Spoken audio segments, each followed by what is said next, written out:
Okay. So you want to take this screw, and there's a screw over here. Take these out, and it's going to kind of snap out. I already did it, so it's going to make it look easy, but it is easy. It's so easy.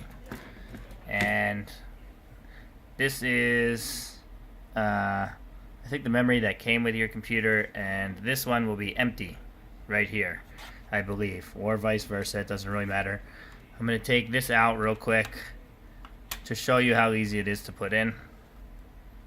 All you're going to do is make sure it's lined up, and because this way is not going to work.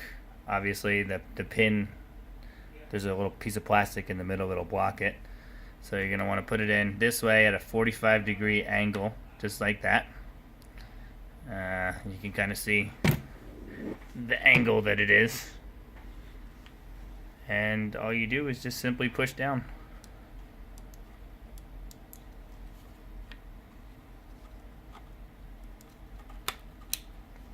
And it will snap in place just like that. There's a little bit of the pins that you want to be showing, but yeah, it's pretty much that simple. You shouldn't have to push too hard. If you're pushing too hard, you might need to just pull it back a little bit. Just make it look like the other one on the other side. And that's it, done.